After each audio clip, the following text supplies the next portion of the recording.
না, আমরা আগে বলেছি, আমি এটার ব্যাখ্যা কিন্তু আমার এর আগের বক্তব্যের মধ্যে দিয়েছি। সেটি হচ্ছে গণভোট, যে অর্থাৎ যে সরকার এখন আছে, এই সরকার বলছে যে আগে হওয়ার জন্য অবশ্যই আগে হতে হবে। যদি না এটি না, যদি বলতে না, এটা না হলে তো আপনি ইলেকশন করতে পারছেন। আপনি কিভাবে ইলেকশন করবেন? কারণ আপনাকে এখানে অনেকগুলো ইস্যু আছে। আগে গণভোট না হলে ইলেকশন হচ্ছে না। না, আপনাকে আগে গণভোটের জায়গাটিকে আপনাকে ক্লিয়ার করতে হবে। অর্থাৎ আপনি এইরকম বিরোধপূর্ণ অনেক ইস্যু এখানে আছে, অর্থাৎ যেগুলো পক্ষ বিপক্ষ।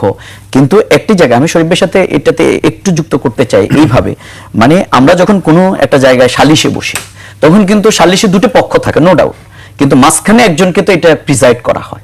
এখন সালিশে বসার সময় কিন্তু আলোচনা হয় যে ঠিক আছে আমরা উভয়ে কিন্তু বক্তব্য দেবো, আমাদের বক্তব্য দেবো, তা কিন্তু সর্বশেষ হচ্ছে আপনারা যেটা বলবেন এটা আমরা মানবো। এটা যদি না হয় তাহলে পৃথিবীতে কোথাও সালিশ করা যাবে না। তো তাহলে উনি বলবে যে উনি তো ওনার পক্ষ নিয়েছে, উনি আবার অথবা ওনার দুইটা নিয়েছে, ওনার তিনটা নিয়েছে। বিষয়টা এরকম না। বিষয়টা হলো যে সালিশ আপনি যখন মানবেন তখন কারো হার কারো জিত এটা কিছু অংশ থাকবে, কিন্তু আপনাকে একটা জায়গায় আগে আসতে হবে যে না আপনি যেটা করছেন এটা আমরা মানি। হ্যাঁ, আপনি এই দুইটা পয়েন্ট আমি মানি নাই, এটা আপনি এখান থেকে আলাদা রাখেন, কিন্তু আমরা উভয়ের ব্যাপারে যেটা একমত হলাম বা আপনাকে আমরা মানলাম, সেই জায়গায় সরকারের ব্যর্থতা অনেক আছে, নো ডাউট। আমি আগেই সরকারের ক্রিটিক করেছি, কিন্তু আমরা যেহেতু পলিটিক্যাল একটা ডিজাস্টারের পরের একটা জায়গায় এসে দাঁড়ালাম, সেখানে এসে আপনাকে একটা জায়গায় কিন্তু মানতে হবে। যদি আপনি সেটাতে না যান তাহলে আপনি শুধু বটমলেস বাস্কেটের মতো আপনি শুধু সামনের দিকে অগ্রসর হতে পারছেন। শুনেন, আমি একটা কথা এর সাথে যুক্ত করে দিই। বাংলাদেশে যদি ইলেকশন না হয়, অথবা বাংলাদেশে যদি শেখ হাসিনা মার্কা একটা ইলেকশন হয়, অথবা আমাদের রাজনৈতিক দলের বিরোধ যদি এইভাবেই চলতে থাকে, তাহলে এই সুযোগ কিন্তু শেখ হাসিনাই বলবে যে দেখো বাংলাদেশে আসলে ইলেকশন মানে এইরকম। এই জন্যই তো আমি ইলেকশনটা দিন আমি মানে দিন একটা রাতে করে ফেলেছি। সুতরাং আমাদের নিজেদের স্বার্থে রাজনৈতিক দলগুলো আগামী দিনে নিজেদের রাষ্ট্র পরিচালনায় যে আসবে, আমরা একটা কথা বারবার বলি, সেটি হচ্ছে যে আগামী দিনে কে আগামী দিনে আমরা বুঝতে পারছি না। সবাই বলছে যে জামায়াতের স্বার্থ, জামায়াত বলছে অন্যের স্বার্থ। না, রাজনৈতিক দলগুলো তার জায়গা থেকে, তারা আইডিওলজিক্যাল স্ট্যান্ড থেকে জনগণকে সামনে রেখে তাদের বক্তব্য দিয়ে থাকে, নো ডাউট এটা তারা দিয়ে থাকে, কিন্তু লাস্ট অফ অল ইলেকশনের মাধ্যমে সেটা প্রমাণ হয়।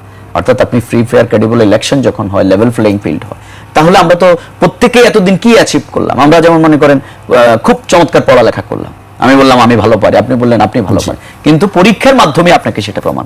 আমাদের ওই পরীক্ষার জায়গাটা হচ্ছে ইলেকশন, মানে গণভোট না ইলেকশন। আমি বলছি ইলেকশন হতেই হবে, কিন্তু যেহেতু আমাদের এটা কোনো নর্মাল এবং ফর্মাল ইস্যু না, আমরা নর্মাল কেয়ারটেকার সরকারের ইস্যু না, বরং সরকারকে অনেকগুলো যানজটটা জঞ্জাল পরিষ্কার করে সামনের দিকে অগ্রসর হতে হচ্ছে। সেই জায়গা থেকে গণভোটের মাধ্যমে সেগুলোকে ফয়সালা করে যেতে হবে। আমি শরীফ ভাইয়ের সাথে একটা কথাই মানে যুক্ত করতে চাই।